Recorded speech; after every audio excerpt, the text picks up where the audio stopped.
యేసుక్రీస్తునామములో అందరికీ వందనాలు తెలియజేస్తున్నాను.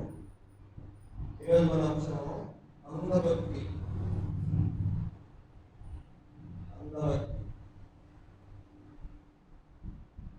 అంధభక్తి గురించినటువంటి విషయాలు మనం ఈ మధ్య కాలంలో వింటున్నాం. అంతకుముందు వినలేదు, కానీ అంధభక్తి మనము ఈ మధ్య కాలంలో వింటాం. ఏంటండి ఈ అంధభక్తి? ఏంటి, ఏమవుతుంది అంధభక్తి వల్ల అనే విషయాలు కొంచెం ఆలోచన చేస్తే, ఇది ఒక గుడ్డి భక్తి. ఉదాహరణకి ఆ మధ్యకాలంలో ఒక కుటుంబంలో వాళ్ళు 11 మందో ఎంతమందో మాకు దేవుని దర్శనం కావాలి, దేవుణ్ణి మేము చూడాలని 11 మంది సూసైడ్ చేసుకొని చచ్చిపోయారు. ఎందుకు అలా చేశారని అంటే భక్తి. అది ఏం భక్తి? మంచి భక్తేనా అట్లా చచ్చిపోవడం?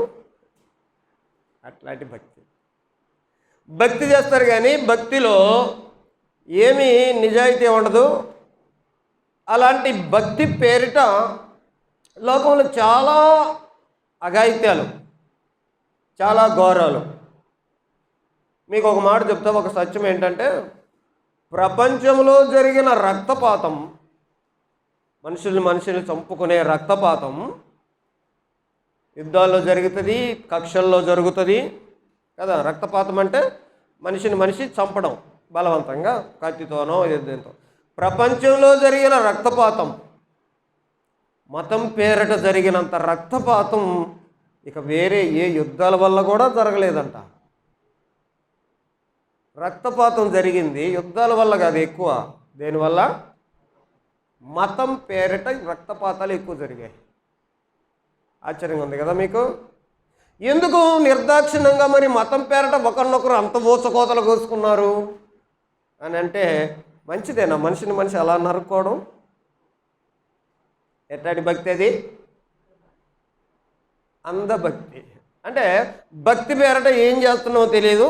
అందం అంటే ఏంటి? చీకటి అని అంటే వాడు ఏం చేస్తున్నాడో తెలియదు, ఎక్కడికి పోతున్నాడో తెలియదు. ఇది చీకటికి సంబంధించింది, దాన్ని అంధత్వము. అది భక్తి పేరట భక్తి వేషం వేసుకుంటే కనుక అది అంధభక్తి. ఈనాడు చాలామంది అంధభక్తిలో ఉన్నారు. మీరు అనుకుంటున్నారు అన్న వేరే మతాల మీద పడ్డాడు అని. నేను వేరే మతాల మీద పడలా. క్రైస్తవ్యంలో కూడా ఉంది కదా అంధభక్తి. ఉందా లేదా? చేస్తున్నారు, కానీ ఎందుకు చేస్తున్నారో తెలీదు అని అంటున్నా. అది అన్ని మతాలలో కనపడుద్ది, తర్వాత రాజకీయాల్లో కనపడుద్ది. అంధభక్తి అంటే రాజకీయాల్లో ఎలా కనపడుద్ది అని అంటే, ఒక రాజకీయ నాయకుడు ఏదో చెప్తాడు. ఆ రాజకీయ నాయకుడు ఏదో చెప్తే దాన్ని ఇంకా వీళ్ళు నమ్మేసి చేసేస్తూ ఉంటారు అనమాట. ఎందుకు అలా చేస్తున్నావు? దాని గురించినటువంటి అవగాహన ఇవన్నీ ఏముండవు. ఇక ఉన్నాయా లేవా అలాంటి పరిస్థితులు? అంధభక్తి ఎట్లా ఉంటుందో ఇక్కడ కొన్ని 3 మాటలు రాశాను నేను. విచక్షణ లేకపోవడం, విమర్శనాత్మక ఆలోచనలు చేయకపోవడం, తర్వాత బలవంతం పెట్టడం, బలవంతానికి లోనవ్వడం. అది అంధభక్తిలో ఉంటుంది. ఈ అంధభక్తులు ఎలాగుంటారు అని అంటే, ఇది 3 లక్షణాలు. ఏమిటి? విచక్షణ, వివేచన, ఇదెందుకు, ఏమిటి, ఇవన్నీ చేయరు. ఇందాక చెప్పాను కదా, రక్తపాతం. అంత రక్తపాతం ఎందుకు? ఒకవేళ విచక్షణ ఉండి వివేచన చేసి అలాంటి వాడైతే అవతల మనుషులు అంత నిర్దాక్షిణంగా చంపుతారా? చంపరు కదా. గుడ్డి భక్తి. ఒకవేళ విచక్షణ ఉండి విమర్శనాత్మకంగా, క్రిటికల్ థింకింగ్ అంటారు దాన్ని, విమర్శనాత్మకంగా ఆలోచన చేయడం. ఇదేంటిది, దీనివల్ల లాభమా నష్టమా ఏమిటి, ఇలాంటి ఆలోచన చేసుకున్న వాళ్ళైతే వాళ్ళు దేవుణ్ణి మేము చూడాలి అని మూకుమ్మడిగా ఆత్మహత్యలు చేసుకుంటారా? ఒక కుటుంబం అంతా చేసుకున్నారా నిన్న? వాళ్ళు ఆలోచన చేసింటే చేసుకుంటారా? గుడ్డి భక్తి. అంతేకాకుండా వేరే వాళ్ళు బలవంత పెడతా ఉంటే మీరు ఇలా చేయాలా, మనం తప్పక చేయాల్సిందే ఇట్ట అంటామంటే అది అంధభక్తిలో తయారైపోద్ది. ఇది రాజకీయాల్లో కనపడుద్ది అని అన్నాను, మతాల్లో కనపడుద్ది అని అన్నాను, క్రైస్తవ్యంలో కనపడుద్ది అని చెప్తున్నాను. కానీ ఈ అంధభక్తిని దేవుడు అంధభక్తులుగా ఉండండి, గుడ్డిగా నన్ను నమ్మండి అని దేవుడు చెప్పలా. మీకు అర్థమవుతుందా నా మాటలు? అందుకని మిగతా విషయాలు రాసా, క్రైస్తవునికి ఉండేటువంటి విషయాలు. నేనేదో చెప్పాను కదా మీరు నన్ను ఫాలో అవ్వండి అని పాస్టర్ చెప్పడు, బైబిల్ చెప్పదు, యేసుప్రభు కూడా అలా చెప్పడు. నేను చెప్పాను తప్పకుండా, నేను చెప్పాను కాబట్టి మీరు చేయండి అని యేసుప్రభు కూడా చెప్పడు. మీకు అర్థమవుతుందా? క్రైస్తవులకి యేసుప్రభు కూడా నేను చెప్పిన విషయాల్ని ఇదిగో అవి చేయండి, అలా చేయకుండా గుడ్డిగా నన్ను వెంబడించకండి అని కూడా ఆయన చెప్తున్నాడు. మీకు అర్థమవుతుందా అండి? అంధభక్తి అని అంటే తెలియకుండానే ఏందేందో చేస్తూ ఉంటాం. దీనికి అంధభక్తి అంటే ఏంటో 3 లక్షణాలు చెప్పుకున్నాం కదా. ఏమేమి ఉండవు చెప్పండి వాళ్ళల్లో? విచక్షణ ఉండదు, ఆలోచన చేయరు, ఎందుకు ఏంటి అని ఆలోచన చేయరు, ఇంకా బలవంతానికి లోనవుతూ ఉంటారు. అంటే ఎవరో చెప్తుంటారు, వీళ్ళు చేస్తుంటారు. అదే ఇది గుడ్డిగా వెళ్ళిపోతూ ఉంటారు. గుడ్డిగా వెళ్ళిపోయేదాన్ని గుడ్డి భక్తి, లేకపోతే అంధభక్తి. ఈ అంధభక్తి ఎందుకు వస్తుంది మనుషుల్లో? అంధభక్తి రావడానికి మనుషుల్లో ఇట్లాంటి స్టేజీ, ఇలాంటి అంధభక్తులుగా తయారవడానికి గల కారణాలు ఎందుకు వస్తాయి అని అంటే రకరకాల కారణాలు ఉండొచ్చు. అందులో మానసిక కారణాలు కొన్ని. మానసిక కారణాలు అని అంటే ఎందుకు అలా తయారైపోయాడు, దేనికి ఏదో భయపడ్డాడు,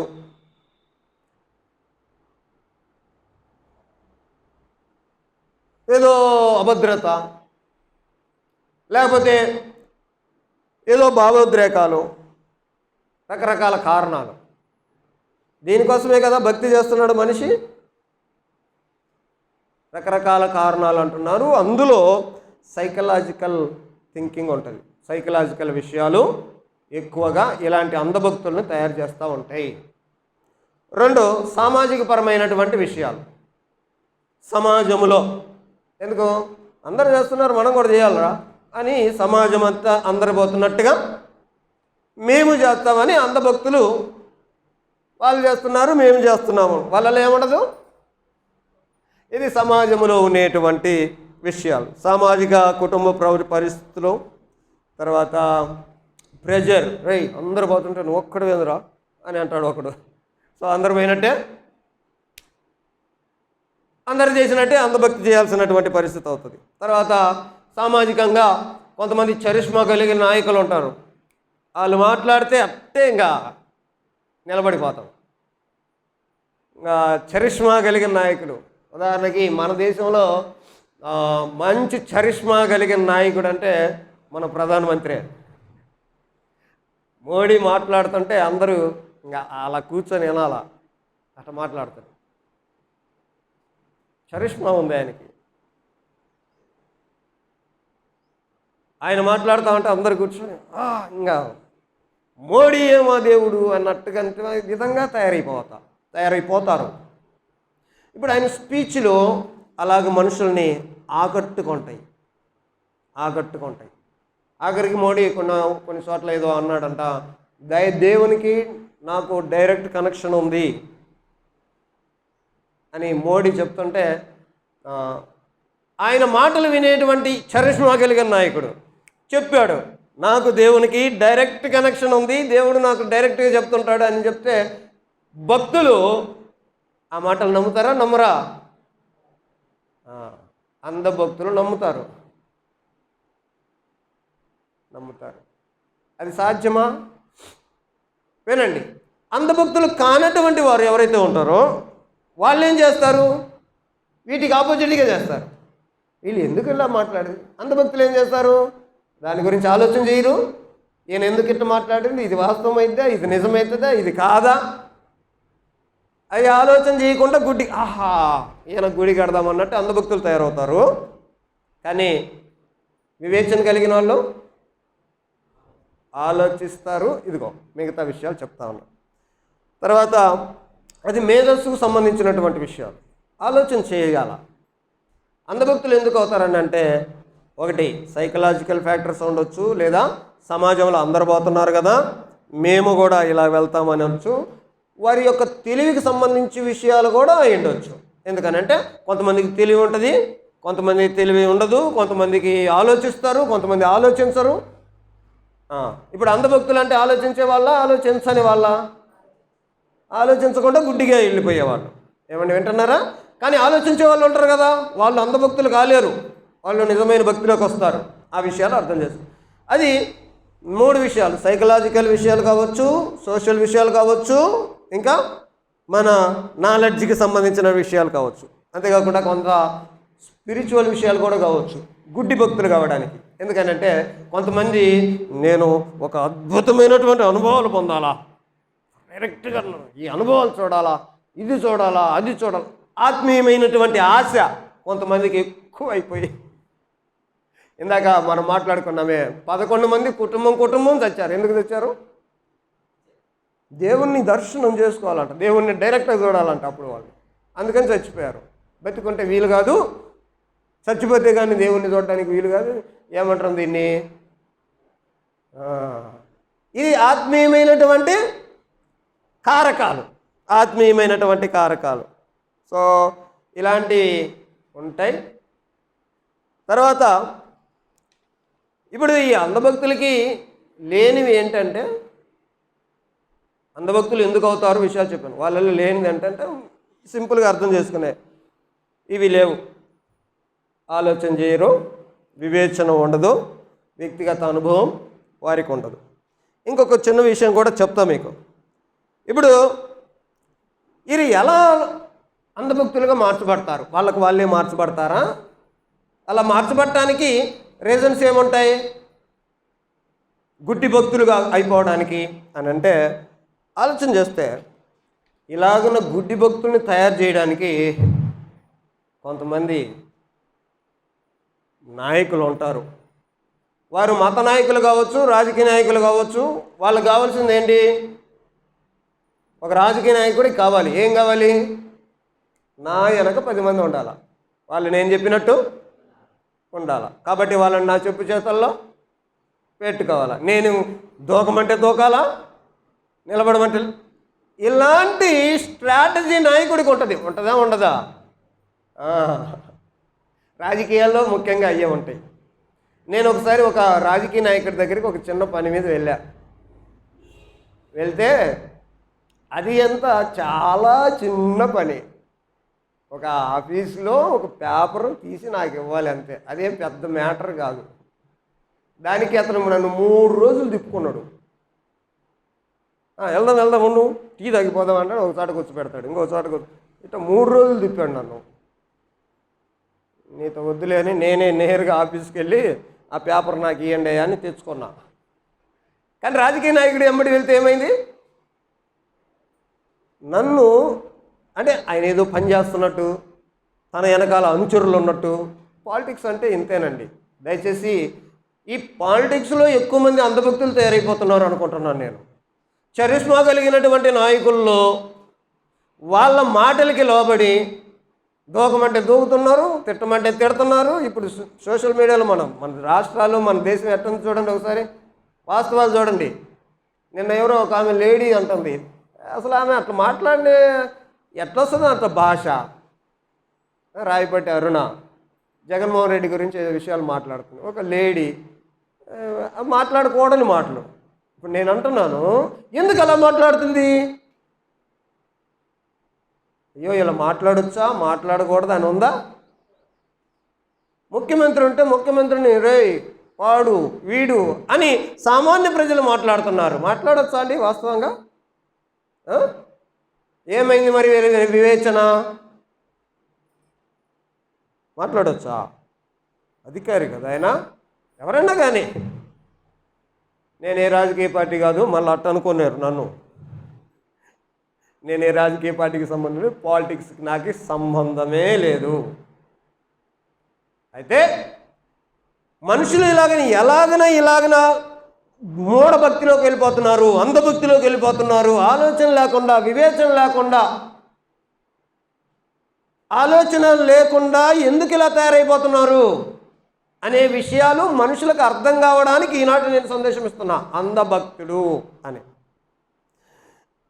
కాబట్టి పాలిటిక్స్లో మనం అనుకున్నట్టుగా ఒకరిపై ఒకరు ఆధిపత్యం చెలాయించడానికి నాయకుడికి కోరుకుంటుంది. సో నాయకుడు ఏం చేస్తాడంటే వీళ్ళని మ్యానిపులేట్ చేస్తాడు, జనాల్ని మ్యానిపులేట్ చేస్తాడు. ఎగ్జాంపుల్ నేనే చెప్పా, నన్ను 3 రోజులు తిప్పుకున్నాడు అన్న. 3 రోజుల తర్వాత ఏమైంది? నాకే ఇసుగుబుట్టి నేనే చేసుకున్న పని. కానీ నేను అతన్నే అనుసరిస్తుంటే నేను ఏ భక్తుణ్ణి? ఆయనకు అంధభక్తుని అయిపోతానా లేదా? ఈ స్ట్రాటజీస్ పాలిటిక్స్ వాడుతూ ఉంటాయి. ఇప్పుడు అలా రావడానికి ఇలాగన నాయకులు, వీళ్ళు రాజకీయ నాయకులు కావచ్చు, మత నాయకులు కావచ్చు, లేకపోతే క్రైస్తవ నాయకులు కావచ్చు. ఒక క్రైస్తవ నాయకుడిని, ఒక మినిస్ట్రీ పెట్టుకున్నా, నా దగ్గర ఒక గుంపు ఉండాలా, కాబట్టి ఈ గుంపుని నేను మ్యానిపులేట్ చేస్తూ ఉంటా. 1000 మంది, 10,000 మంది, 20,000 మంది తయారవుతుంటారు. వీళ్ళు నన్ను దాటిపోకుండా నేను వాళ్ళని మ్యానిపులేట్ చేస్తూ ఉంటా. ఇట్లనే సంఘాలన్నీ తయారవుతున్నాయి ఇప్పుడు. మీకు అర్థమవుతుందా?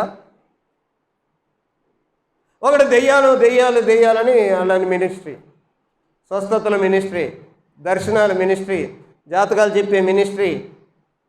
చూడండి, వాక్యానికి సంబంధం లేనటువంటి విషయాలన్నీ ఎవడెవడో చేస్తూ ఉంటే ఈ భక్తులు, క్రైస్తవ భక్తులు, ఈ మధ్య ఆడికి పోతున్నామన్నా, ఈ మధ్య ఆయన దగ్గరికి పోతున్నామన్నా, ఈ మధ్య ఈ అయ్యగారికి పోతున్నామన్నా, ఈ మధ్య ఈ అయ్యగారి దగ్గరికి వెళ్తున్నామన్నా. అందుకేదు రాధా మనోహర్ దాస్ లాంటి వాళ్ళు గొర్రె గొర్రె గొర్రె అనేది క్రైస్తవుల్ని ఎందుకు అంటున్నాడు? గొర్రె.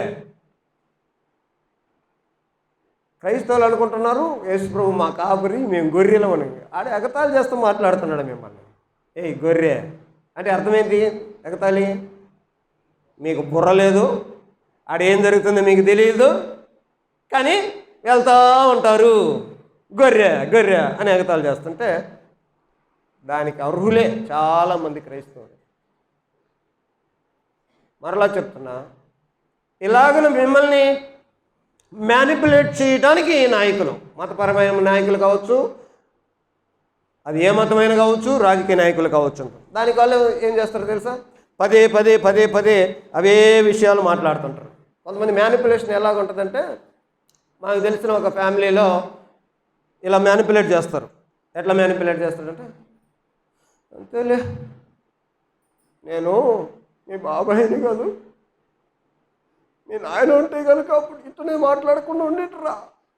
వాళ్ళ నాన్న చనిపోయాడు, బాబాయ్ ఒక్కడున్నాడు, ఈ బాబాయ్ మాట్లాడతాడు ఏది అన్న పిల్లలతో, మీ నాయన ఉంటే అని ఏడుస్తుంటాడు.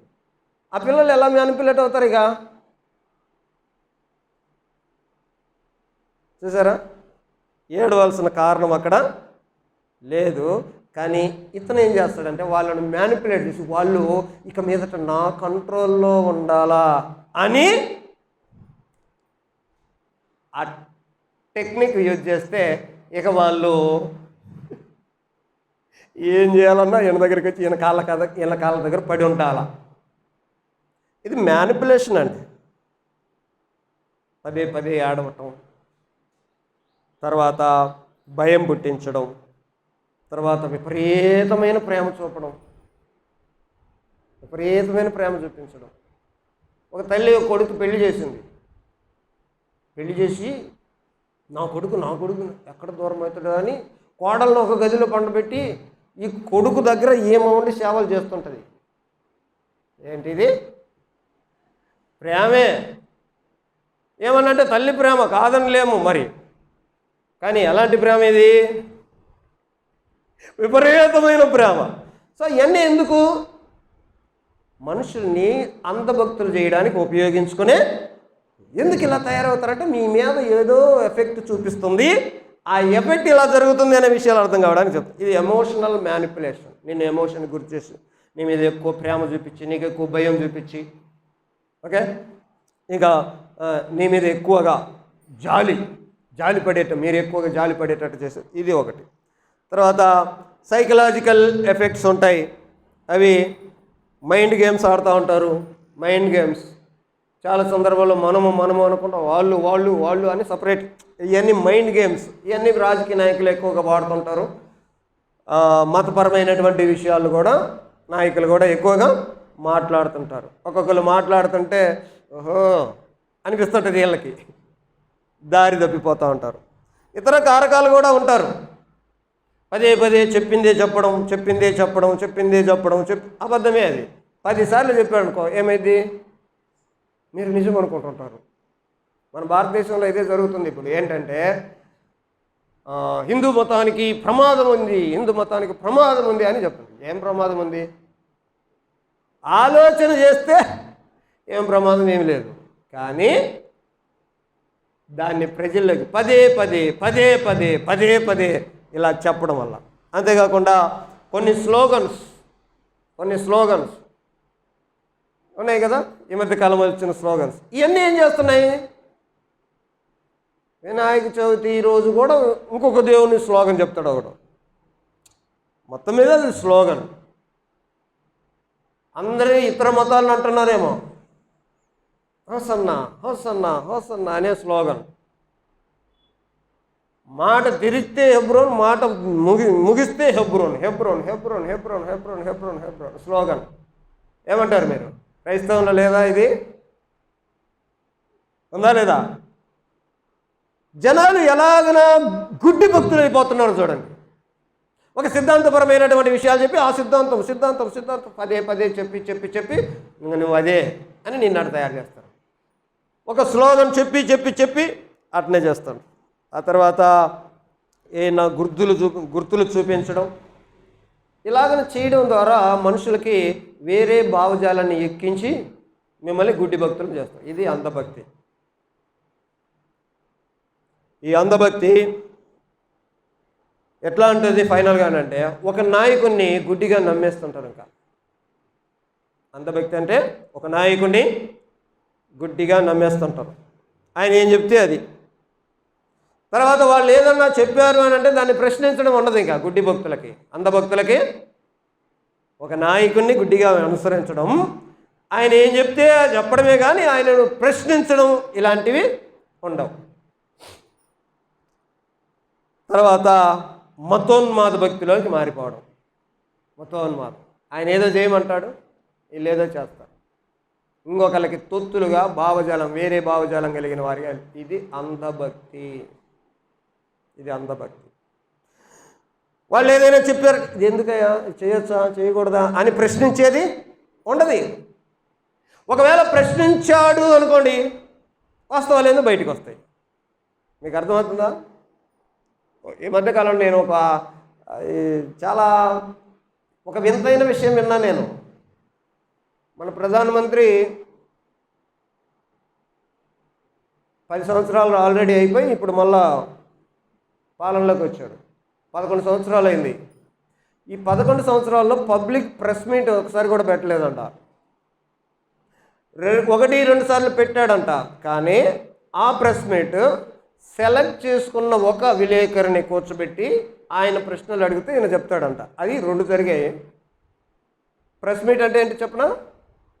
ఒక ముఖ్యమంత్రి లేకపోతే ఒక ప్రధానమంత్రి ఏదైనా ఒక డెసిషన్ తీసుకునేటప్పుడు దాన్ని పార్లమెంట్లో చర్చిస్తారు. ఇది ఈ కార్యం చేయబోతున్నాం అని ప్రెస్ మీట్ పెడితే రకరకాల విలేకరులు వస్తారు. వాళ్ళు ఎన్ని ప్రశ్నలు వేస్తారు అన్నిటికీ. ఇదిగో ఈ కార్యం చేయబోతున్నా, నీ డౌట్ ఏంటి? ఈ కార్యం చేయబోతున్నా, నీ డౌట్ ఏంటి దీని మీద? ప్రెస్ మీట్ అంటే అది. ఇలాంటి ప్రెస్ మీట్ మన ప్రధానమంత్రి ఒక్కటి కూడా పెట్టలేదంట ఇప్పటిదాకా. జనం ఏమైపోతున్నారు? సో గుడ్డి భక్తులుగా మనం రాజకీయ నాయకులకు కానీ లేకపోతే ఏ మత నాయకుడికి కానీ ఏ మత సంస్థకు కానీ గుడ్డి వాళ్ళుగా ఉండకూడదు. మీరు క్రైస్తవ మతంలో ఉన్నారు సరే, మీరు గుడ్డి భక్తి చేయకూడదు, అంధభక్తి చేయకూడదు. ఏదో క్రైస్తవులు కాబట్టి, పాస్టర్ చెప్పాడు కాబట్టి, బైబిల్ చెప్పేది కాబట్టి గుడ్డి భక్తి మీరు చేయొద్దు. అందుకని మనం చదువుకున్న 34వ కీర్తన 8వ వచనంలో చెబుతున్న మాట ఏంటంటే, యెహోవా ఉత్తముడు అని రుచి చూచి తెలుసుకోండి. దేవుణ్ణి తెలుసుకో. కానీ ఎలా తెలుసుకో అంటున్నాడు? నీకు నువ్వు రుచి చూచి అనుభవించి తెలుసుకో. ఒక నెల క్రితం నేను మీకు ప్రసంగం చేశా. యేసు ప్రభు వారు ఉపమానాలు చెప్పాడు. ఆయన చెప్పేటప్పుడు ఉపమానం లేకుండా ఏది చెప్పలేదు, ఉపమానం చెప్పాడు అని అన్నాను. ఉపమానాలు ఎందుకు చెప్పాడు ఆయన? ఉపమానంగా ఎందుకు చెప్పాడు? మీకు అర్థం కావడానికి అక్కడ చదువుకున్న మాట ఏంటి? ఆయన ఏదైనా ఉపమానం చెప్పాడు. ఎందుకు ఆయన అలాగన ఉపమానంగా చెప్పాడు?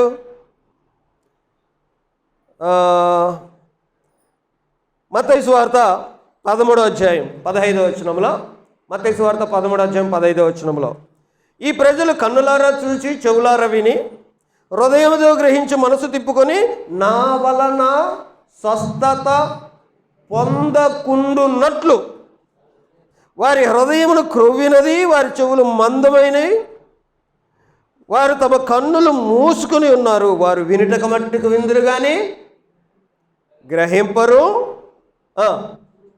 చూచు మట్టుకు చూస్తారు కానీ ఎంత మాత్రము తెలుసుకొనరు అని యెషయా చెప్పాడు. యెషయా ప్రవచనాన్ని యేసుప్రభు చెప్పాడు. ఇది ఎందుకు చెప్పాడు అని అంటే, ఆయన ఒక ఉపమానంగా ఒక స్టోరీ చెప్పాడు, ఒక ఉపమానం చెప్పాడు. ఏంటది? విత్తువాని ఉపమానం. విత్తువాని ఉపమానం ఏం చెప్పాడు అని అంటే, ఇదిగో విత్తువాడు బయట వెళ్ళను, ఒక విత్తనం ఇక్కడ పడింది, ఒక విత్తనం అక్కడ పడింది, ఒక విత్తనం ఎక్కడ పడింది, ఒక విత్తనం ఇట్ట పడింది, దాని కథ ఇట్లయింది. సూర్యుడు ఉదయించి అది అట్లయిపోయింది. రెండవ విత్తనం ఇట్టయిపోయింది, మూడవ విత్తనం ఇట్టయిపోయింది, నాలుగవ విత్తనం 8వ వచనం, నేల కొన్ని మంచి నేలను పడ్డాయి, కొన్ని 100 60 30 ఫలించాయి అని చెప్పి చెవులు గలవాడు వినుగాక అని చెప్పి ముగిచ్చేశాడు. మీరు అర్థం చేసుకోండి. యేసు ప్రభు విత్తు అని ఉపమానం చెప్పాడు, చెవులు గలవాడు వినుగాక అని దాన్ని క్లోజ్ చేశాడు. అయిపోయింది ప్రసంగం. ఇది ఉపమానం అంటే. తర్వాత వచనంలో ఏముంది? తరువాత ఆయన శిష్యులు వచ్చి, తర్వాత అంటే చెప్పినప్పుడు కాదు, ఉపమానం చెప్పినప్పుడు కాదు, శిష్యులు తర్వాత ఇంటి దగ్గరికి వెళ్ళి తర్వాత అడుగుతున్నారు, ఏమని? నీవు ఉపమాన రీతిగా ఎందుకు చెప్తున్నావు? ఓకే అని ఆయన అడిగ్గా, పరలోక రాజ్య మర్మములు ఎరుగుట మీకు అనుగ్రహించబడింది, కానీ వారికి అనుగ్రహించబడలేదు. కలిగిన వానికి ఇయ్యబడుద్ది, లేని వానికి ఉన్నది కూడా తీసేయబడుద్ది అని యెషయా ఏం చెప్పాడు అనుకున్నావు? వీళ్ళు వింటారు కానీ వినరు, చూస్తారు కానీ చూడరు. నేను ఉపమానం చెప్తాను కానీ వీళ్ళకి ఎక్కదు. ఎవరికి? నేను ఉపమానంలో ఒక కథ చెప్తా కానీ ఇది వీళ్ళకి అర్థం కాదు, వీళ్ళు వింటారు కానీ తెలుసుకోరు. అంటే అర్థం ఏంటనుకున్నారు? సో యేసుప్రభు ఏదైనా చెప్పాడు అని అంటే అది నీకు అర్థమయ్యేలాగా చెప్పడు ఆయన. నువ్వు అర్థం చేసుకోవాలి నీకుగా అన్నట్టుగా ఉపమాన రీతిగా చెప్తాడు. ఏమర్థమవుతుంది మీకు? ఏమర్థం కాలేదు కదా? బైబిల్ గ్రంథము నీవు పరిశీలన చేస్తూ లోతుకెళ్ళి నువ్వు తెలుసుకోవాలి. అంతేగాని నీకు అన్ని పోసగుచ్చినట్టు చెప్పి అన్నీ నీకు అర్థమయ్యేలా వివరించి అలా చెప్పలేదు ఆయన ఉపమానాలు. ఒక ఉపమానం చెప్తే అందులో నీ ఎక్సర్సైజ్ నువ్వెంతో, నీ మైండ్ ఎంత పెట్టాలో, నువ్వెంత గ్రహించాలో, నువ్వెంత లోపలికి వెళ్ళాలో ఆ విషయాలు నీకు అర్థం అవ్వాలా.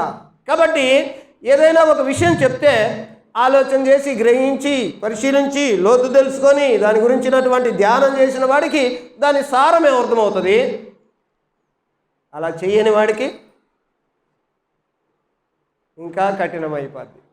పో ఏందని చెప్పేది, ఏందని ఉండేది, అసలు ఏముందాడా? ఇప్పుడు అర్థమవుతుందా? క్రైస్తవ్యము మూఢభక్తిని తయారు చేయలా, అంధభక్తిని తయారు చేయలా, దేవుణ్ణి రుచి చూచి తెలుసుకోండి అని అంటుంది.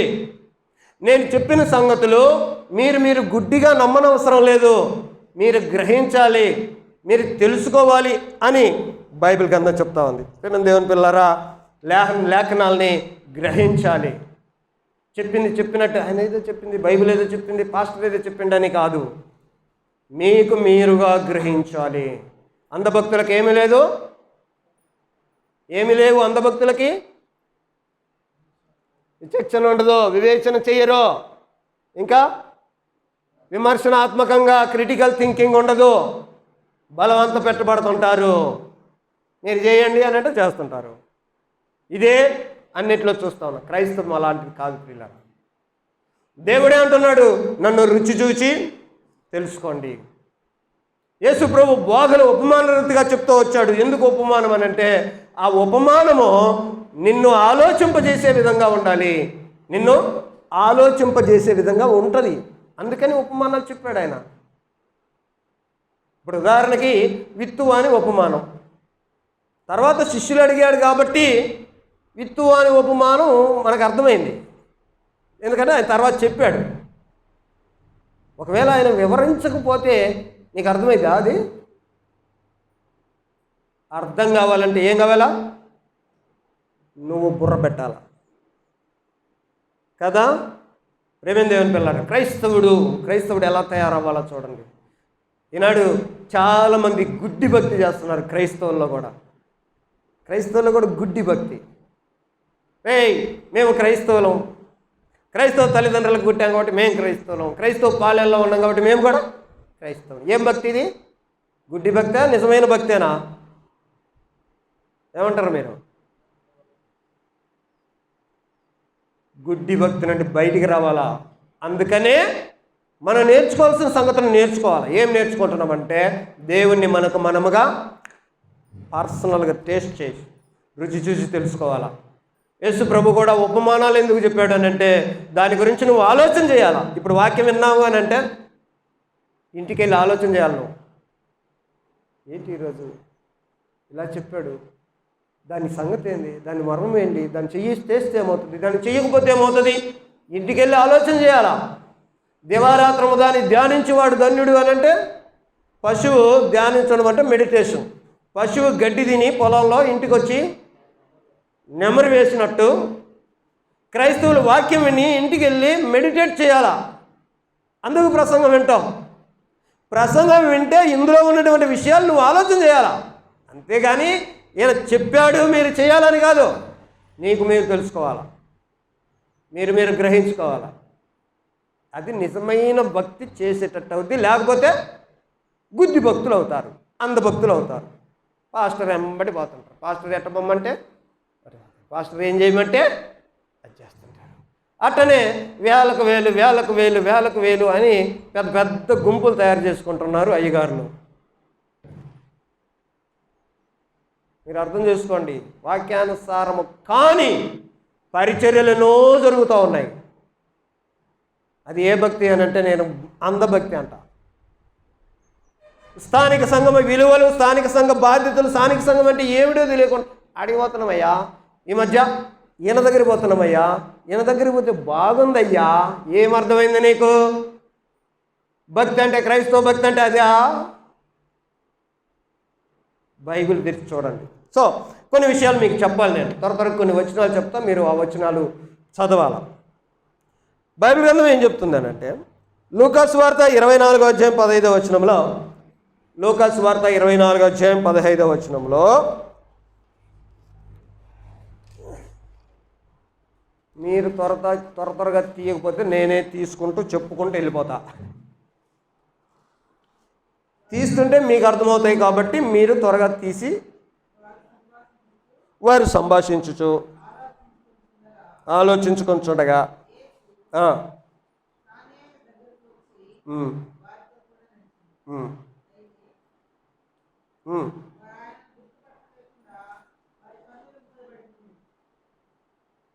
నలభై 45 అంతటా ఆయన, మోషే ధర్మశాస్త్రములోను ప్రవక్తల గ్రంథములోను కీర్తనలోను నన్ను గురించి రాయబడినవన్నీ నెరవేరవలనని నేను మీ యొద్ద ఉండినప్పుడు మీతో చెప్పిన మాటలు నెరవేరినవని వారితో చెప్పాను. అప్పుడు 45 వారు లేఖనములు గ్రహించున్నట్లుగా ఆయన వారి మనసులో తెరచి. సో ఏమవ్వాలి అని అంటే, వాక్యం విన్నాము సరే, లేఖనం చదివాము సరే, బైబిల్ గ్రంథంలో ఉన్న వాక్యాలు వింటున్నాము సరే, విన్నటువంటి లేఖనాలు ఏం కావాలి? గ్రహించేటట్టుగా దేవుడు వాళ్ళ మనసులు తెరిచాడు. అమ్మాయి మార్గంలో వెళ్తున్నా ఇద్దరు. ఇప్పుడు వినండి, ఒకరు ఆయన సంగతులు గ్రహించాలి అని అంటే వారి మనసు దేవుడు తెరిస్తే కానీ వాళ్ళకి అర్థం కాలే. గ్రహించాలి, లేఖనములు చదివాము, దాన్ని ఏం చేయాలి? గ్రహించాలి, అబ్జర్వ్ చేయాలి. నేను ఒక వచనం చెప్పా, నేను ఒక ప్రసంగం చెప్పా, దాన్ని మీరేం చేయాలా? గ్రహించండి, అబ్జర్వ్ చేయండి. ఏంటిది చెప్పేది? రైటా, రాంగా, నిజమేనా, అబద్ధమా? మనుషులు నిజంగా ఎట్లనే ఉన్నారా? భక్తి ఎట్లనే ఉన్నారా? అంధభక్తులే ఉన్నారా? మనం చేసేది గుడ్డి భక్తా, నిజమైన భక్తా? ఈయనేంటి అంధభక్తులు ఎలా తయారవుతారు, అంధభక్తులు కావడానికి కారణాలు ఇవి అని చెప్పాడు. మరి క్రైస్తవులే ఇలా కాదని చెప్తున్నాడు ఏంటి? గ్రహించాలి. లేఖనం ఏం చెప్తుంది? గ్రహించాలి అని చెప్పాడు. ఇక్కడ పేతురు రాసిన రెండో పత్రిక 3వ అధ్యాయం 16వ వచనంలో చెప్పిన మాట ఏంటంటే, పేతురు రాసిన రెండో పత్రిక 3వ అధ్యాయం 16వ వచనం, వీటిని గూర్చి తన పత్రికలన్నిటిలోనూ బోధించుచున్నాడు.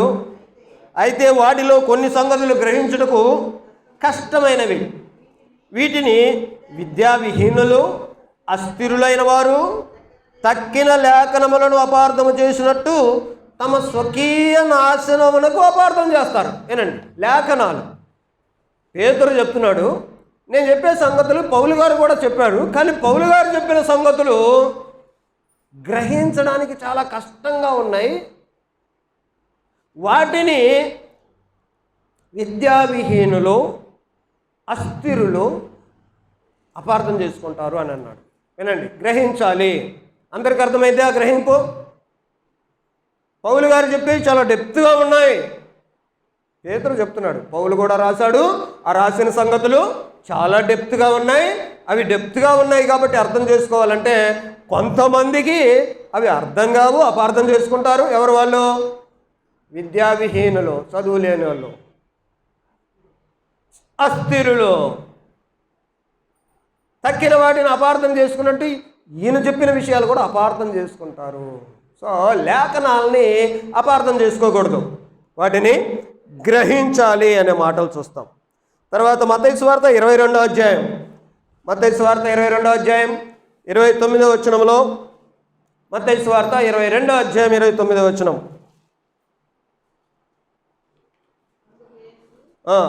లేఖనములను కానీ దేవుని శక్తిని కానీ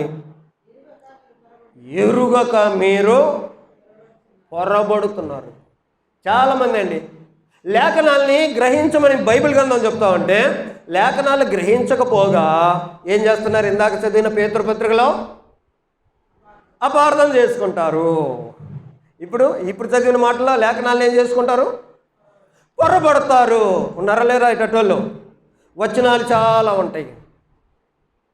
ఆ వచనాలని అపార్థం చేసుకునే వాళ్ళు కొంతమంది, పొరబడే వాళ్ళు కొంతమంది. కానీ బైబిల్ ఏం చెబుతుంది? మీరు పొరపడకూడదు, అపార్థం చేసుకోకూడదు, మీరు గ్రహించాలి అని బైబిల్ చెప్తుంది.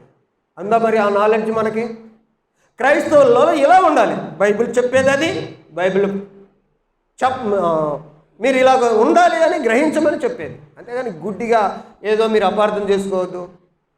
ఏదేదో వచనం తీసుకొని ఏదేదో అనుకొని ఏదేదో చెప్తుంటారు. ఎగ్జాంపుల్స్ నేను చాలా చెప్తాను మీకు అట్టాటి. ఓకేనా? ఒకడు అన్నాడు, ఎగ్జాంపుల్ చెప్తా. మీరు మందులు గాక అనే మాటను ఒకడు అర్థం చేసుకున్నాడు. ఏమని అంటే బైబిల్లో ఉంది, ఏమని? మీరు మందులు కాక అనే మాట తీసుకొని అది ఒక అతను అర్థం చేసుకున్నాడు. ఏమని? ఓ మనకు మందులు వద్దంట, బైబిలే చెప్పింది మీరు మందులు కాక నేనే స్వస్థత ఇస్తాను, ఉపవాసం ఉండి ప్రార్థన చేయమని బైబిలే చెప్పింది, కాబట్టి మనం మందులు వాడకూడదు, దేవుని దగ్గర ప్రార్థన చేసుకుంటే చాలు అని ఒకటికి అర్థమైంది. మరి బైబిల్ చెప్పిన మీరు మందులు కాక అని చెప్పింది గ్రహించమన్నది అదేనా? కాదు, మందుల గురించి చెప్పలేదు. ఇంకొకటికి అర్థమైంది ఏమనంటే మీరు మందులు కాక అనే మాట. ఓ, మందులు కాక అంట. కాక అంటే వేడి, కాబట్టి ఇంగ్లీష్ మందులు వేడి అంట, కాబట్టి ఇంగ్లీష్ మందులు వేడి వేసుకోకూడదు మనం అని ఇంకొకటికి అర్థమైంది. లేఖనాలను ఏం చేసుకున్నట్టు ఇది? అపార్థం చేసుకోవడం, పొరపాటు చేసుకున్నాం. కానీ లేఖనాలను ఏం చేసుకోమని చెప్తుంది గ్రంథం? గ్రహించమని చెప్తుంది. సో గ్రహించాలి. మీరు లేఖనాలు కానీ దాని శక్తిని కానీ మీరు గ్రహించాలి అని బైబిల్ చెప్తా ఉంది. సో గ్రహింపు కావాలి. బాబన్న చెప్పాడని మీరు నమ్మొద్దు. మీకేం కావాలా? మీరు గ్రహింపు. పలానా వచనం ఇలా చెప్తున్నాడేనా, నిజమేనా? గ్రహించుకో.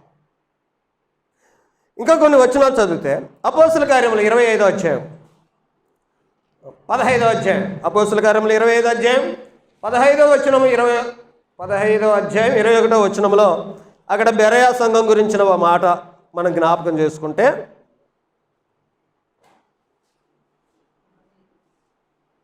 పదహైదు 21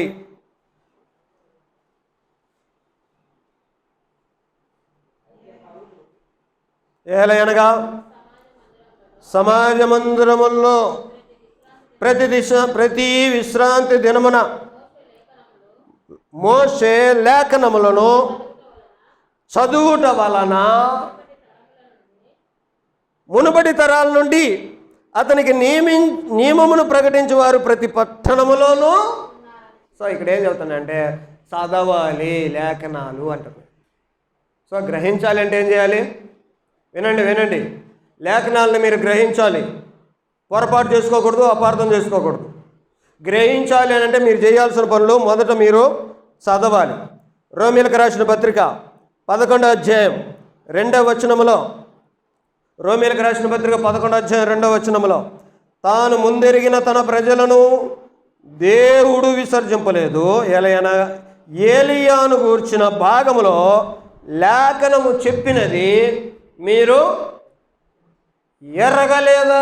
గ్రహించాలి అని అంటే ఏం చేయాలి చెప్తున్నాను వినండి. లేఖనమును గ్రహించాలంటే మొదట చదవాలి, లేఖనమును నీవు ఎరగాలి. యోహాను సువార్త 2వ అధ్యాయం 22వ వచనం, యోహాను సువార్త 2వ అధ్యాయం 22వ వచనంలో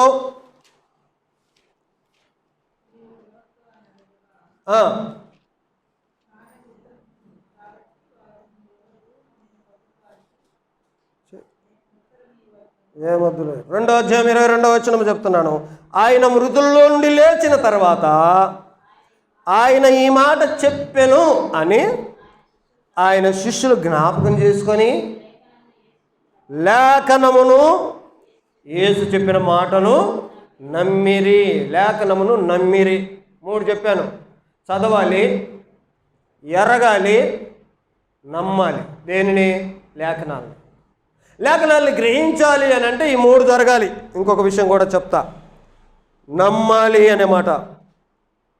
తర్వాత అపోస్తుల కార్యములు 8వ అధ్యాయం 35వ వచనంలో, అపోస్తుల కార్యములు 8వ అధ్యాయం 35వ వచనం, ఫిలిప్పు నోరు తెరిచి లేఖనమును అనుసరించి అతనికి యేసును గురించిన సువార్త ప్రకటించను చెప్పాను. వినండి, లేఖనములు గ్రహించాలి అని అంటే అపార్థం చేసుకోకూడదు, పొరపాటు చేసుకోకూడదు. మరి అలాగనే అపార్థం పొరపాటు చేసుకోకుండా గ్రహించగలగడానికి మనం చేయాల్సిన పనులు 4 చెప్పాను. 1 చదవాలి, దాన్ని ఎరగాలి, ఆ లేఖనాన్ని నమ్మాలి, ఉన్నది ఉన్నట్టుగా చెప్పాలి. ఇంకా దానికి ఏం మిక్సింగ్ లేదు, కలిపేది లేదు, తీసేసలేదు. సో గ్రహింపు ఉంటే భక్తి సరిగా ఉంటుంది, గుడ్డి భక్తి లేకుండా ఉంటుంది. అర్థమైంది కదా? గుడ్డి భక్తులు ఎందుకు తయారవుతున్నారు? లేఖనాలని గ్రహించకపోతే గుడ్డి భక్తులే. 2వ విషయం చెప్తా వినండి. ఈ లేఖనాలని మనం పరిశీలించాలి అని చెప్తాను. ఇక్కడ ఏం చెప్తాం? పరిశీలించడం. పరిశీలించడం ఎలా పరిశీలించాలి? ఒక మాట బైబిల్లో చదువుదాం. యెషయా గ్రంథం 34వ అధ్యాయం 16వ వచనంలో, యెషయా 34:16 వచనం. యెహోవా గ్రంథమును పరిశీలించి చదువుకోండి. సో నీ దగ్గర లేఖనం ఉంది, ఇందాక గ్రహించాలి అనే మాటను చూసాం.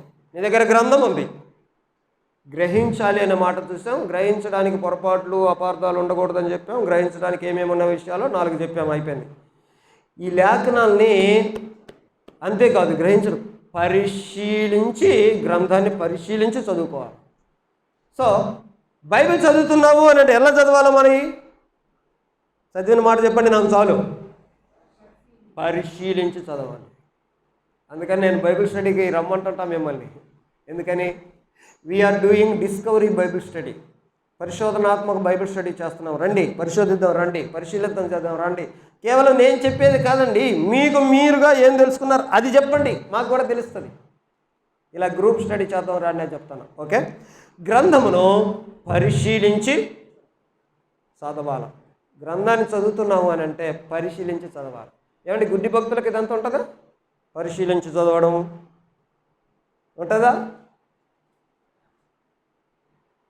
క్రైస్తవం చెప్తుంది, నీ గ్రంథం ఉంది సరే, దాన్ని పరిశీలించి చదువు, పరిశీలించి చదువు అని చెప్తా ఉంది. తర్వాత నెక్స్ట్ పాఠంలోకి వెళ్తే పరీక్షించండి అని కూడా చెప్తుంది. బైబిల్ని ఏం చేయాలా? పరిశీలించండి అని అంటే ఎగ్జామిన్ చేయండి. పరీక్షించండి అని అంటే ఇంగ్లీష్లో ఏమంటారు? పరీక్షణం, టెస్ట్. హెల్త్ టెస్ట్లు ఉంటాయి కదా, బ్లడ్ తీసాం, పరీక్ష పంపించాం, అది. సో రోమీలకు రాసిన పత్రిక 12వ అధ్యాయం 2వ వచనం చదువుదాం. రోమీలకు రాసిన పత్రిక 12వ అధ్యాయం 2వ వచనం. కంఠం వాక్యం ఇది. ఈ లోక మర్యాదను అనుసరింపక ఉత్తమమును అనుకూలమును సంపూర్ణమునై ఉన్న దేవుని చిత్తం ఏమిటో రుచి చూసి తెలుసుకున్నట్లు మీ మనస్సు మారి రూపాంతరం అవుతుంది. దేవుని చిత్తం ఏంటో ఎలా తెలుసుకోవాలంట? పరీక్షించి తెలుసుకో. ఎక్కడ పరీక్షించుకోవాలి? బైబిల్ని పరీక్షించుకో. దేవుని చిత్తం ఏంటో నీకు ఎలా తెలుస్తుంది? పరీక్షించుకో, బైబిల్ పరీక్షించుకో.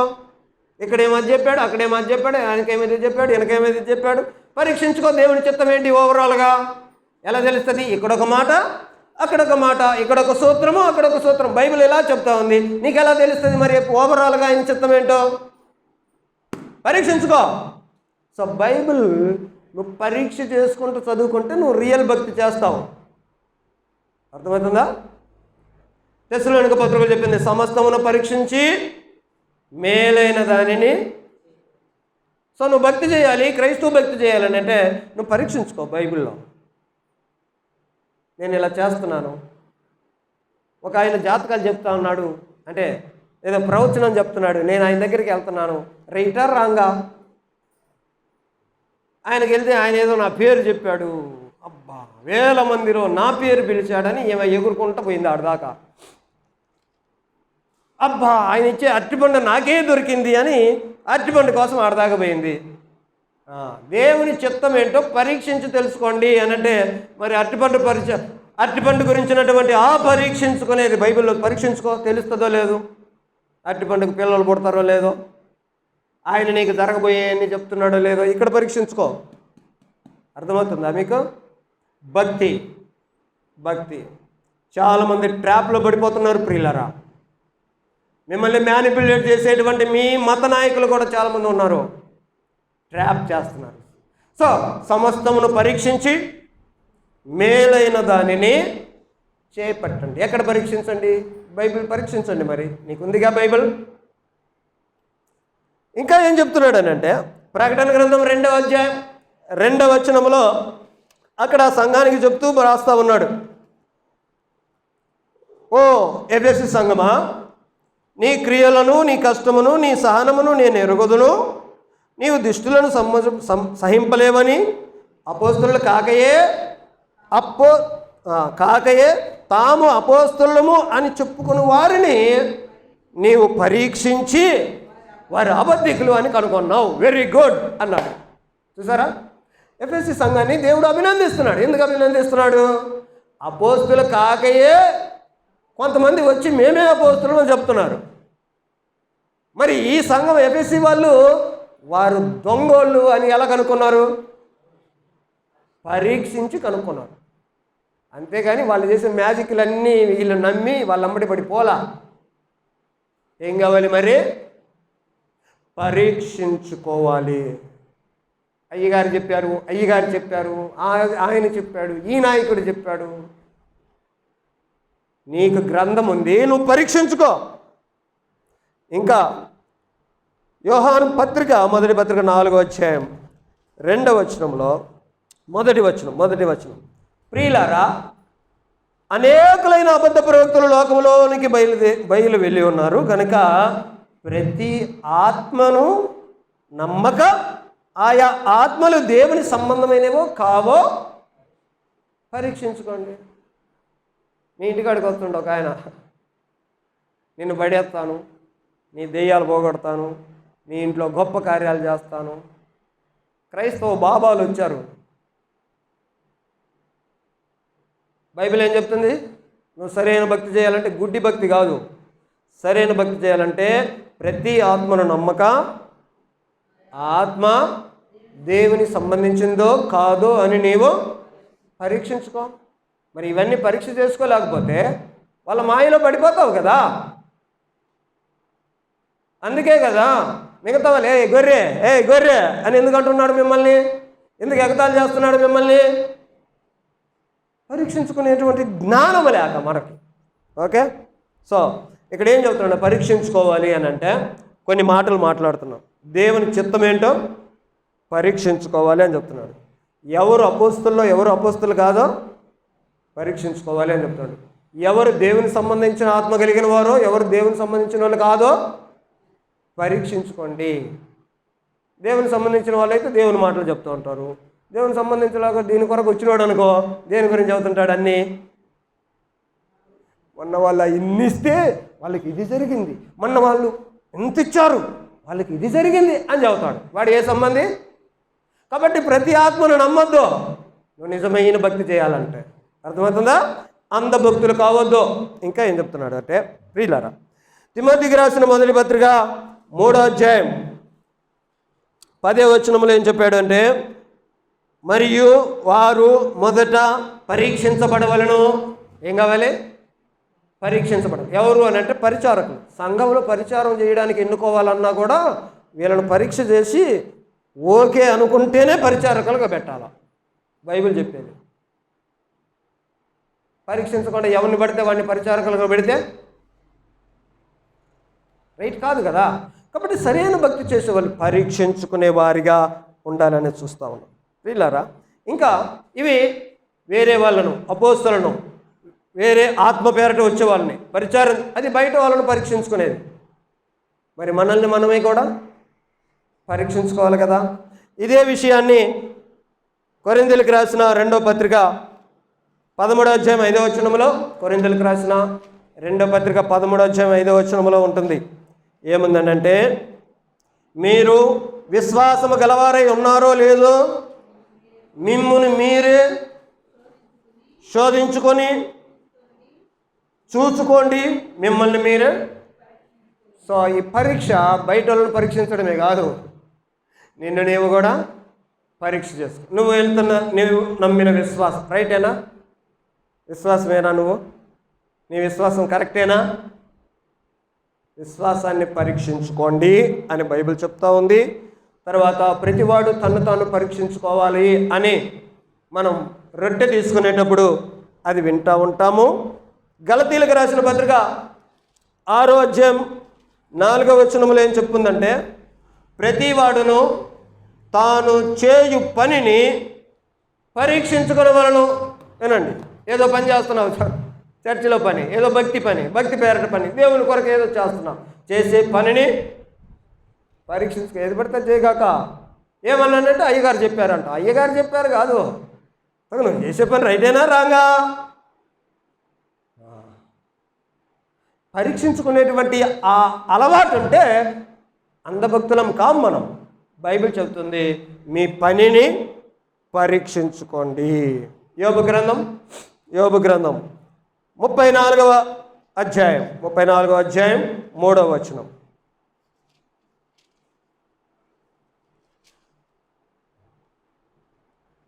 అంగిలి ఆహారమును రుచి చూచినట్లు చెవి మాటలను పరీక్షించును. చెవి మాటలని పరీక్షించు. నువ్వేం వింటున్నావు? సో వినేదాన్ని కూడా పరీక్షించుకోవాలి. ఏం వింటున్నావు? బూతు మాటలే వింటా ఉన్నావు అనుకో, పొద్దున్న లేచి సాయంత్రం దాకా, నువ్వు ఎట్ట తయారవుతావు? సో అది కదా. సో వినే మాటలను పరీక్షించుకోండి. ఇది క్షేమాభివృద్ధికరమైనా ఏమన్నా వీళ్ళు నన్ను మ్యానిపులేట్ చేస్తున్నారా? అర్థమవుతుంది మీకు? పరీక్షించుకోవాలి. పరీక్షించుకోకపోతే గుడ్డి భక్తులు తయారవుతారు. బైబిల్ చెప్తుంది నువ్వు చేసే పని, నువ్వు వినేవి, నీ విశ్వాసం ఇలాగ నువ్వు ఆలోచన చేస్తే ద్వితీయోపదేశకాండం 13వ అధ్యాయం 13వ వచనంలో ఏదో సంగతి జరుగుతుంది, ఆ సంగతి అంతా పరీక్షించుకో. ఏదో జరుగుతుంది, ఏదో వెళ్తుంది, ఆయన వచ్చాడు ఇలా అన్నాడు, రే అందరం బోధం రండి అని అంటున్నాడు. సంగతి ఏదో జరుగుతుంది, ఏం చేయాలి? నువ్వు దాన్ని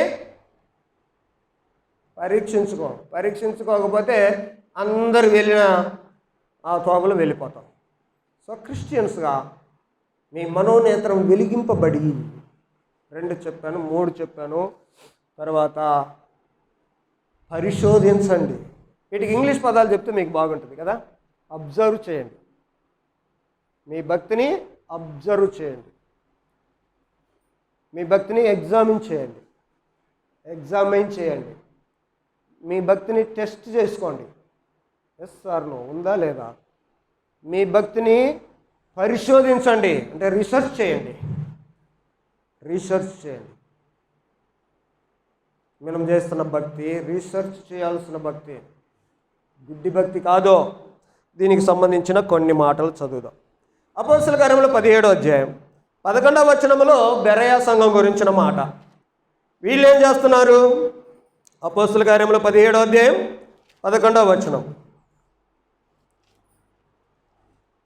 వీరు తెసలోనికలో ఉన్న వారి కంటే గనులైండిరి గనక ఆసక్తితో వాక్యమును అంగీకరించి పౌలు శీలయును చెప్పిన సంగతులు అలాగున్నవో లేవో అని ప్రతిదినమును లేఖనములు పరిశోధించుచూ వచ్చిరి.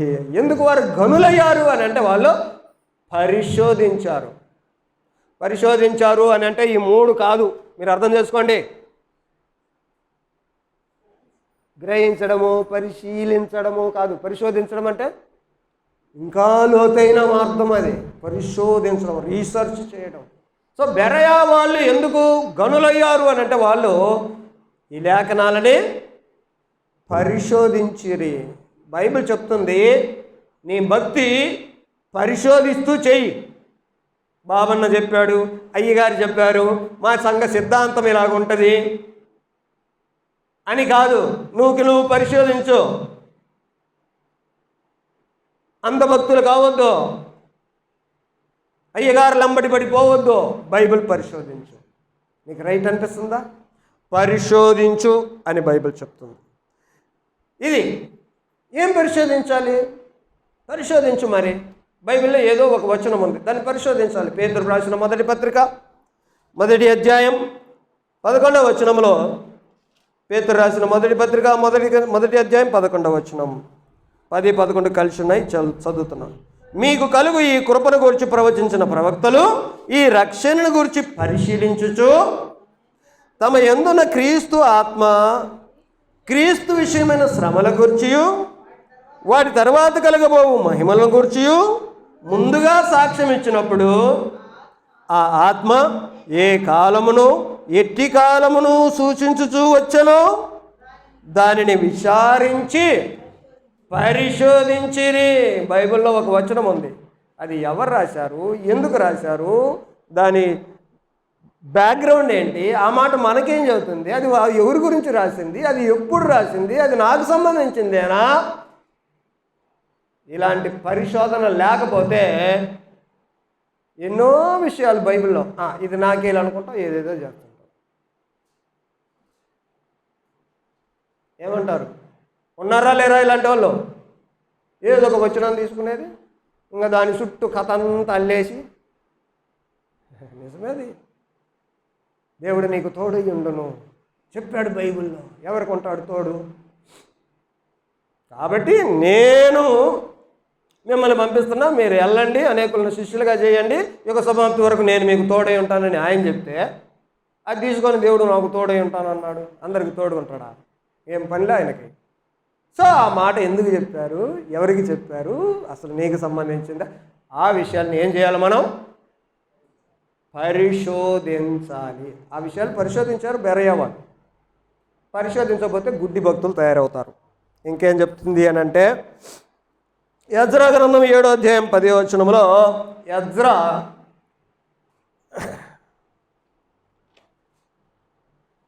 ఎజ్రా ఏం చెప్తున్నాడు?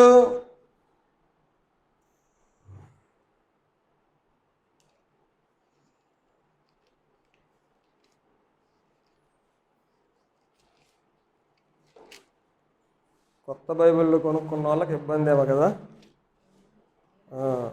సరే నేనే చదువుతానులేండి. ఎజ్రా యెహోవా ధర్మశాస్త్రమును పరిశోధించి దాని చొప్పున నడుచుకొనుటకును ఇశ్రాయేలీయులకు దాని కట్టడలను విధులను నేర్పుటకును దృఢ నిశ్చయము చేసు. ఎజ్రాయ యెహోవా ధర్మశాస్త్రమును పరిశోధించి అందులో ఏమేమి ఉన్నాయో అవి చేయాలా, అవి చెప్పాలా అని దృఢ నిశ్చయం చేసుకున్నాడు. పరిశోధిస్తే మనం ఏమేం చేయాలా, మనం ఏం చేయకూడదు, ఎజ్రాను బట్టి మనము నేర్చుకోవచ్చు. ఏమైనా దేవుని పిల్లరా, ఇలాగనే మనం ఆలోచన చేస్తే పరిశోధించాలి. మీకు వచనాలు చెప్తా, రాసుకోండి. విలాప వాక్యములు 3వ అధ్యాయం 40వ వచనంలో మనం వెళ్ళే మార్గం ఎలా వెళ్తున్నాం వాటిని పరిశోధించుకోవాలి. లేకపోతే నువ్వు ఎక్కడ జారుతావో నీకే తెలియదు. పరిశోధించుకోవాలి. లేకపోతే మీ పాస్టరో, లేకపోతే మీ అయ్యగారో, లేకపోతే మీ సంఘమో, లేకపోతే మీ డాక్టర్ని కలిగిన మీ చర్చో నిన్ను ఎక్కడికి చేరుతుందో నీకే తెలియదు. పరిశోధించుకోవాలి వెళ్ళే మార్గం. అంతేకాకుండా ప్రసంగి గ్రంథం 7వ అధ్యాయం 25వ వచనంలో సొలొమోను ఆయన వివేచించుటకు పరిశోధించి హేతువు తెలుసుకొనుచు, అంటే కారణాలు ఏంటి, వివేచించుచు. ఏమేమి ఉన్నాయి? హేతువు కూడా తెలుసుకుంటున్నాడు. అంటే పరిశోధిస్తే ఏమవుతుంది, అసలు ఎందుకు ఇలా అవుతుంది, ఇదేంటి, దీనికి కారణాలు ఏంటి అని అర్థమవుతాయి. అర్థం కాకపోవడానికి కారణం ఏంటి, నువ్వేం చేయలేదన్నమాట, పరిశోధన చేయలే. వాక్యం విన్నావు కానీ చెవులు దులుపుకొని వెళ్ళిపోయినావు. ఇంకా నీకేం మేలు జరిగింది? నువ్వు దేంట్లో స్థిరపడ్డావు? గుడ్డి భక్తులు తయారవుతారు. గుడ్డి భక్తులకు కాదు క్రైస్తవులు అంటే. సో ఇది మనకి హేతువు కలిగినటువంటి ఆ విషయం. ప్రసంగం తీసారా? 7:24. ఓకే, అయిపోయింది. ఫైనల్గా చెప్తా ఉన్నా, వివేచించడం కావాలి, వివేచన కావాలి. వివేచన అంటే ఏంటి? వివేచన అంటే యోధా పత్రికలో ఒక మాట చదువుదాం. బైబిల్లో చివరన ఉంటుంది యోధా పత్రిక 10వ వచనములు ఇలాగుంది. వీరైతే తాము గ్రహింపని విషయముల గూర్చి దూషించు వారై వివేక శూన్యములకు మృగముల వలె. చాలు, అంతవరకు. వివేక శూన్యం అంటే వివేకం లేదు. దేనికి లేదు? మృగములకు లేదు, జంతువులకు వివేకం లేదు. కొంతమంది అట్టున్నారంట. బైబిల్ చెప్తుందండి, ఏమి లేదు వాళ్ళకి, వివేకం లేదు. వివేకం లేకుండా ఇది మృగాలు కదా. కొంతమంది అట్లా ఉంటున్నారు. మరి వాళ్ళు ఏం ఆలోచన చేస్తారు? వాళ్ళు చేసే భక్తి ఎట్లా ఉంటుంది? వివేకం లేకపోతే చేసే భక్తి ఎట్లా ఉంటుంది? వివేకము కలిగిన వారిగా ఉండాలని బైబిల్ చెప్తా ఉంది. వివేక శూన్యములకు మృగములు పశువులాగా మనిషి ఉండకూడదు. ఎందుకంటే మనం మనుషులం, అందుకే బట్టలు కట్టుకుంటాం. మనకు సిగ్గు తెలుసు, వావి వరుసలు తెలుసు, పద్ధతులు తెలుసు, మర్యాదలు తెలుసు. వాటికి తెలుసా? వాటికి బట్టలు లేవు, సిగ్గు వావి వరుసలు అవి లేవు. ఎందుకంటే వాటికి వివేకము లేదు. మనుషులు కదా మరి. సో మనుషులకు వివేకం ఉండాలి. ఈ వివేకంతో దేం చేయాలని అంటే మేలు కీడులు యోచించే పని చేయాలి. హెబ్రీయులకు రాసిన పత్రిక 5వ అధ్యాయం 14వ వచనం. హెబ్రీయులకు రాసిన పత్రిక 5వ అధ్యాయం 14వ వచనంలో చెప్పిన మాట ఏంటంటే, వయసు వచ్చిన వారు అభ్యాసము చేత మేలు కీడులను వివేచించుటకు సాధకము చేయబడిన జ్ఞానేంద్రియములో. వయసు వచ్చిన వాళ్ళు, వయసు వచ్చిందంటే బుద్ధి జ్ఞానం ఇవన్నీ రావాలి కదా. మంచి ఏంటి, చెడ్డ ఏమిటి, ఇదేంటి, తినొచ్చా తినకూడదా, ఏండొచ్చా ఉండకూడదా, మాట్లాడొచ్చా మాట్లాడకూడదా. సో ఇవన్నీ ఏమిటన్నమాట? మేలు కీడుల వివేచన కలిగి ఉండటం. కొంతమంది అట్లా ఉండరు అన్నారు. అలా ఉండకపోతే, గుడ్డి భక్తులు కాకపోతే ఏమవుతుందయ్యా? క్రైస్తవంలో మెచ్యూరిటీ వస్తే, ఒక 2 ఏళ్ళు అయింది ప్రభువుని నమ్ముకొని, 3 సంవత్సరాలు అయింది చర్చికి రాబట్టి, నీ మెచ్యూరిటీ ఏది? వాక్యంలో ఏమి తెలుస్తుంది, ఏం చేయొచ్చు, ఏం చేయకూడదు, ఏమర్థమవుతుంది? వివేచన వివేచన వివేచన పెరగడంలో ఏది? ఎప్పుడు అయ్యగారులేనా? కొంతమంది ఉంటారు భక్తులు 10 సంవత్సరాల నుంచి చర్చికి వస్తారు, కానీ ప్రార్థన చేయాలంటే రాదు. ఏమనాలా? ఉందా వివేచన? ప్రార్థన చేయడం నేర్చుకోవాలి, ప్రార్థన చేసే అనుభవం రావాలి. ఈ వివేచన ఉండొద్దా? 10 ఏళ్ళ నుంచి చర్చకు వచ్చిన ప్రార్థన రాదంటే ఏమనాలా? నిన్ను అంధభక్తుడివి కాకపోతే అనాలా? సో క్రిస్టియానిటీ అలా చెప్పట్లేదు. వివేచన కలిగి ఉండాలా. నీ మెచ్యూరిటీని బట్టి నువ్వు వివేచిస్తూ రావాలా. దేని వివేచన అంటే మేలేంటి, కీడేంటి, మంచి ఏంటి, చెడ్డ ఏంటి, ఇది చేయొచ్చా చేయకూడదా విషయాలు. కొంతమంది స్త్రీల గురించి చెప్పాడు తిమోతి పత్రిక 2వ పత్రిక 3వ అధ్యాయం 7వ వచనములో. స్త్రీలు కొంతమంది ఎట్లున్నారో చూడు, చెప్తా.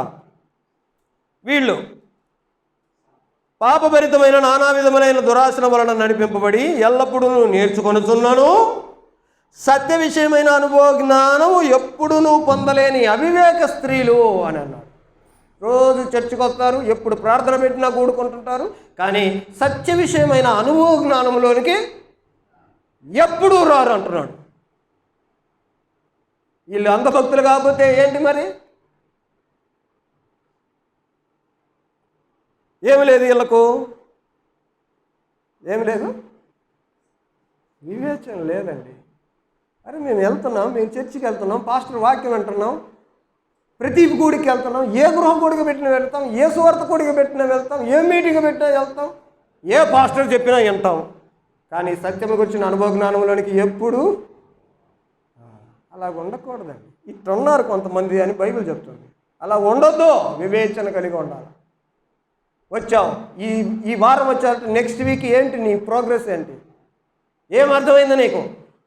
ఎన్ని చెడ్డవి తెలిసినాయి, ఎన్ని కీడు చేసేవి తెలిసినాయి, ఎన్ని మేలు చేసేవి తెలిసినాయి? వాక్యం ఎందుకు విన్నావు? వివేచన. ఓకే. సో ఇలా కొంతమంది ఏం చేస్తారంటే తీతు పత్రికలో 3వ అధ్యాయంలో చెప్తూ, తీతు పత్రిక 3వ అధ్యాయం 9వ వచనములు అంటున్నాడు, అవివేక తర్కములు.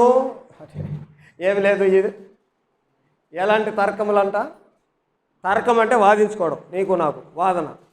ఈ ఇళ్ళల్లో జరుగుతాయి, సంఘాలు జరుగుతాయి, ఎక్కడ కూడుకున్నా మనుషులు ఉన్న చోట జరుగుతుంటాయి తర్కములు. ఏం తర్కములు ఇవి? అవివేక తర్కములు. అంటే బుర్ర తక్కువ తర్కాలు ఇవన్నీ. అట్ట చేసేవాళ్ళు ఉన్నారు, మీరు అలాగ ఉండొద్దు. చెప్పేది బైబిల్ చెప్తుందండి, వివేకము కలిగి ఉండాలనే విషయాలు. గలతీలో చెప్తూ, ఓ అవివేకులైన వారులారా, అవివేకం అవివేకం అంటే అది కనబడుతుంటుంది కానీ తెలియదు వీళ్ళకి. అవివేకం అంటే అదే, చూస్తూ చూస్తూ అది చెడ్డ పని అని తెలుసు, కానీ దాన్ని గ్రహించుకోలేడు. అదే అవివేకం అంటే. ఒక ఎగ్జాంపుల్ చెప్పనా? కొరింథీయులకు రాసిన మొదటి పత్రిక 15వ అధ్యాయం 36వ వచనంలో, కొరింథీయులకు రాసిన మొదటి పత్రిక 15వ అధ్యాయం 36వ వచనంలో, ఒక విత్తనాన్ని నేను విత్తావు, అది ఏమైంది? ఏమవుతుంది అన్న రవి గారు? విత్తనం విత్తావు, ఏమవుతుంది? చెట్టు వస్తుంది కదా, మొలక వస్తుంది కదా, అది అందరికీ తెలుసు కదా. ఇప్పుడు చదువుదాం బైబిల్. మృతులు ఎలాగ లేతురు, వారు ఎట్టు శరీరంతో అవుతురు అని ఒకడు అడుగుతాడు. ఓ అవివేకి, నీవు విత్తినది చచ్చితేనే కానీ బ్రతికింపబడదు కదా. ఇప్పుడు విత్తనం తెలుసు, మొలక వస్తుందని తెలుసు. ఇప్పుడు ఈ విత్తనము చచ్చిపోతే ఆ పిక్కలు బయటకు వస్తాయి కదా, అది తెలియదే నీకు. కాబట్టి ఏమంటున్నాడు? ఓ అవివేకి. సో అవివేకంగా ఉండకూడదు. అయితే కృప కలిగిన దేవుడు మనల్ని ఏం చేశాడంటే, తీతుకు రాసిన పత్రిక 3వ అధ్యాయం 3వ వచనంలో, తీతు పత్రిక 3వ అధ్యాయం 3వ వచనం, ఇక్కడ ఎందుకనగా మనము కూడా మునుపు అవివేకులం. ఒకప్పుడు మనం దేవుల్లోకి రాకముందు మునుపు అవివేకులం. యోహాను రాసిన మొదటి పత్రిక 5వ అధ్యాయం 14వ వచనం ఏం చెప్తుందంటే,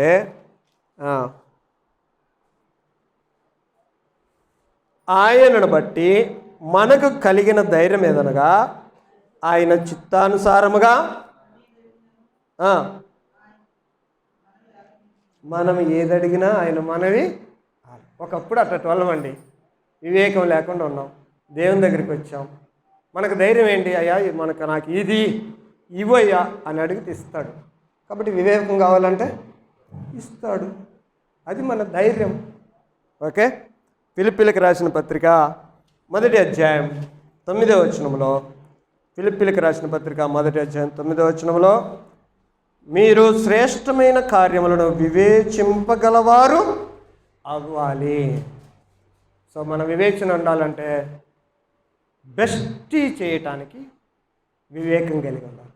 నువ్వు ఏదైనా ఒక థాట్ చెప్పావంటే బెస్ట్ అయి ఉండాలి. నువ్వు ఏదైనా ఒక పని చేసేవాళ్ళంటే శ్రేష్టమైన కార్యాలు అయి ఉండాలి. సో క్రిస్టియన్స్ అలాగ ఉండాలని బైబిల్ చెప్తాను. ఈ 2 మాటలు మీరు అర్థం చేసుకోండి. మీ లైఫ్ లాంగ్ గుర్తుంచుకోవాల్సిన ప్రసంగం ఇది. గుర్తుపెట్టుకోండి. మీరు గుడ్డి భక్తి చేయకూడదు. క్రైస్తవులుగా వాళ్ళు ఎలా చేత గొర్రె అని ఎగతాళిగా అనిపించుకోవాల్సిన అవసరం కాదు. మనము అంధభక్తుల్లాగా ఉండకూడదు. అంధభక్తులు ఎలా తయారవుతారనే దానికి చూసాం. వాళ్ళల్లో కొన్ని ఉండవు. అందుకని ఎవరో వాళ్ళని అలా వాడుకుంటుంటారు, ఉన్మాదులుగా తయారు చేస్తుంటారు, గుడ్డి భక్తి చేస్తూ ఉంటారు. కొట్టనరా, నరకనరా, ఇండ్లు పిరికేయనరా, వాళ్ళను నరుకుతాం, వాళ్ళని కత్తులతో పొడుస్తాం అంటుంటారు. మరి వాళ్ళు అంధభక్తి. బైబిల్ ఏం చెప్తుంది? నువ్వు నమ్మినటువంటి నీ గ్రంథం నీ దేవుని రుచి చూచి తెలుసుకో అని చెప్తుంది. నీ గ్రంథాన్ని గ్రహించు అని చెప్తుంది. నీ గ్రంథాన్ని పరిశీలించు అని చెప్తుంది. నీ జీవితాన్ని కూడా పరీక్షించుకో అని చెప్తుంది. పరిశోధించుకో అని చెప్తుంది. అన్నీ కలిగి వివేచన కలిగి ఉండండి అని చెప్తుంది. ఎంత మంచి గ్రంథం! మనం చేసే మార్గం ఎంత శ్రేష్టమైన మార్గం, క్రైస్తవ మార్గం. వెళ్ళండి. ఒకవేళ దారి తప్పి ఏదో నువ్వు గుడ్డి భక్తుడు అయితే దానికి దేవుడు కారణం కాదు. ఎవరు కారణం? మీకు మీరే కారణం, మనకు మనమే కారణం. ప్రార్థన చేసుకున్నాం. ప్రేమ కలిగిన మా తండ్రి, సుదీర్ఘమైన వర్తమానం మేము వినాల్సి వచ్చింది. ఈ రోజుల్లో అవసరం ఏమనిపించింది నాయన? నీ మాటలు ఉపమానాలు ఎందుకు చెప్పేవో అర్థమైంది.